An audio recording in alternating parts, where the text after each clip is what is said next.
provavelmente essa seja a última, por enquanto, desse CSS. Depois eu vou entrar mais na área de desenvolvimento de coisas e softwares, programas que utilizem o CSS3 e o HTML5. Vou me aprofundar mais, ainda mais o interesse maior de vocês também. Então, hoje eu vou passar um pouquinho de vocês a imagem, como que a gente faz uma imagem interativa com o CSS. Como a gente faz uma movimentação, também para sobrecarregar o servidor, como que a gente pode trabalhar. Eu peguei um mapa como exemplo, tá?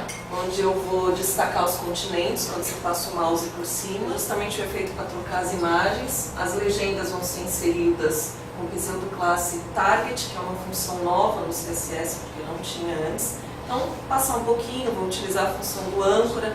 São tudo técnicas que a gente utiliza com o JavaScript, já. A maioria já deve conhecer. Só que agora dá para você utilizar com o CSS. Então, o resultado final vai ser esse. Eu vou ter um mapa, só para vocês verem antes. Então, quando você passar o mouse, vai aparecer o continente, um title aqui e uma legenda ali também. Quando passa o mouse na legenda, ele vai chamar pelo âncora, tá? Que é feito em JavaScript. Agora, vamos à obra. Primeiro, organizar as imagens. Então, a gente tem que pegar a imagem que vai ser utilizada. Lembrando que a gente vai ter uma imagem de background, que vai ser a cinza, que é o que estava lá. E logo embaixo dela, numa imagem só, a gente vai ter os continentes coloridinhos. Então, é uma técnica que a gente trabalha com as imagens para usar animação. Então, o que acontece? Eu deixo uma imagem só, eu mapeio, é como se eu mapeasse ela, tá? Então, eu vou ter, falando depois no código, ela vai subir tanto, vai descer tanto. Assim, eu não tenho que fazer a solicitação para o servidor várias vezes, porque eu carrego uma vez só, que é uma imagem só. E depois eu vou chamando através do código. Então, essa seria a imagem toda que eu vou utilizar se eu fosse usar essa função. Então, essa daqui é de fundo e depois eu tenho os continentes. Eles têm que ficar separados, tá? Para um não sobrepor o outro depois na hora. Então, eu não posso deixar ele igualzinho que nem ele estava aqui. Então, eu tenho que fazer a imagem separadinha aqui também, para não sobrepor. A base do código. Então, eu tenho aqui, seria no HTML, o L, que seria os continentes chamando, depois o LI, onde eu vou chamar, por exemplo, América, aqui eu estou chamando, né, pelo tralha, América, e aí eu vou chamando cada um deles, mais ou menos que nem eu faço no JavaScript, só que aqui no CSS eu estou usando. Não estou usando o JavaScript nenhum. Marcação e regras do CSS. Então eu tenho nos continentes, uma coisa que é muito importante, esse position relative. Por quê? O relative, ele sempre vai dizer que tudo que for movimentado na imagem vai ser relativo àquilo. Então, porque se eu não usar esse position relative, o CSS ele fica meio, ele usa um pai. Imagina uma piscina. O quadrado da piscina é o pai. Então, imagina que eu coloco blocos dentro da piscina. Se eu não falo um relative, os blocos vão ficar, aí eu tenho que colocar float left, margin top tanto. Agora, se eu já coloco position relative, eu já falo, olha, vocês vão se comportar dentro desse bloco de piscina. Entendeu? Então, eu dividi, por exemplo, um bloquinho de piscina. Então, do lado esquerdo é relativo a isso, o que vocês vão se comportar. E eles não vão para o lado direito. Tá? Então, é mais ou menos para ele entender assim que a gente faz. Posicionamento das imagens no CSS, né? Então, aí a gente passa os continentes, o LI, que é para falar que o position absolute de novo, tá? O list none, que é para não aparecer. Aí eu vou começar a falar. Como que a gente faz nesse caso? Eu tenho que, lembra aquela imagem? Eu tenho cinza e embaixo eu tenho os continentes coloridos. Então eu vou ter que medir, a gente normalmente mede isso no Photoshop, a distância. Então a distância que ele tem do topo até a imagem. E aí eu vou medindo para falar a largura dele, a altura e ter todo o tamanho certinho de cada imagem. Porque se eu não dou o tamanho também, o CSS não entende. Ele é muito, você tem que definir tudo direitinho, porque senão ele fica perdido. Ele ficaria mais ou menos assim, com aquelas informações. Então os blocos. No CSS os designers, a gente tem mais prática, a gente tem esse hábito. Então antes de colocar a imagem, eu coloco um div, largura, altura e coloco uma cor no fundo. Para eu saber se eles estão se comportando como deveriam se comportar. Os links. Display block, eu vou transformar ele em bloco.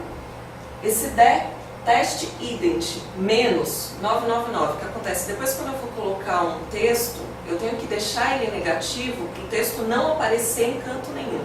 Só aparecer quando eu chamar no link. Porque se eu não colocar isso daqui, o texto vai ficar no meio da tela, entendeu? Voando. Então aí eu coloco esse negativo justamente para ele não ficar mostrando. Aí a gente tem a troca das imagens. Até o momento a gente não tinha colocado imagem nenhuma no código. A gente só tinha colocado as posições do div. Então eu coloco background, aquela imagem toda, e falo, ele não repete mais em canto nenhum. E se você não colocar isso no repeat, a imagem vai ficar duplicada dentro do browser, né? Ela vai aparecer várias vezes. A função que eu falei para vocês, aqui é a imagem, cinza que é a que vai aparecer. Então eu tenho que pegar e falar assim, olha, essa está logo embaixo. Então, esse continente ele vai subir em menos 274. Tá vendo? Que foi a altura que ele me deu. Ele deu a largura 160 e a altura 274. E o código ficaria assim. Tá vendo? Ali, o background e o menos 275. Ali eu tenho menos a largura e o menos a altura também. Então aqui eu estou trabalhando tudo com negativo. Não é legal, a gente sempre fala, usar dados negativos no CSS, mas com esse efeito não tem problema. Mas fora esse efeito de imagem, a gente não trabalha com efeito negativo, né? Só falar, se você está tendo que trabalhar com efeito negativo é porque tem alguma coisa errada no código. Mas esse não, esse daqui foi feita a função com efeito negativo. Aí agora vamos ver a legenda, como é que a gente coloca a função da legenda, para o cara quando passar o mouse na América, na África, na Europa, aparecer com o mesmo efeito como se ele passasse o link ou clicasse no local do mapa. Target, né, que é a novidade dentro do CSS, então que é, você já deve conhecer, é o que chama como JavaScript. Então eu coloco uma âncora e falo, olha, quando eu clicar em você, você vai chamar esse canto da página. Quando eu clicar em você, você vai chamar esse. No CSS agora também dá para ser feito isso daqui. A legenda ela ficaria assim. Tá vendo? Eu coloco o href, o âncora, muita coisa familiar com JavaScript, igualzinho. Né? Quando você chama o comando de âncora, você chama assim também. Só que não tem o Java, assim, o CSS. O código, né? Então eu coloco a legenda, que é aquele quadrinho lá que apareceu para vocês, aonde ele vai ficar, o tamanho dele, como é que ele vai se comportar. Aqui, quando passo o mouse, a cor que ele vai ficar. Então aqui são aquelas funções daquele quadradinho que estava lá naquele cantinho. E aí quando clica lá, ele puxa aquele âncora que foi o que a gente já tinha colocado aqui, ó. Tá vendo? Então ele já sabe que quando eu clicar nessa legenda, por exemplo, na África, ele vai puxar a imagem da África e vai aparecer ali como se fosse na imagem. Adicionando a dica no mapa, seria aquele boxezinho preto que apareceu aqui, como se fosse uma legenda. Né? Então o que acontece? Eu coloco um spam dentro dele. E nesse spam eu coloco o comentário, que seria aquele comentário que vai aparecer em cima do mapa. Então quando eu chamar América, Ásia, ele vai aparecer a imagem e ele vai chamar o spam, que é o comentário que eu quero colocar, tá? Referente a qualquer imagem. E por fim, a regra para esconder e mostrar as informações, que são essas informações aqui. Então eu coloco os continentes ali, o spam, eu tenho que definir ele dentro do código CSS. Eu sempre tenho que deixar ele com display nome.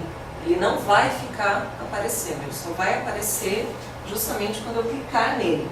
Aí ele chama o mais o spam, que tem esse código aqui que é bastante diferente, eu testei, que eu nunca tinha mexido com ele. E ele se transforma no display block e ele chama o boxezinho com a legenda. E é isso, gente, por hoje.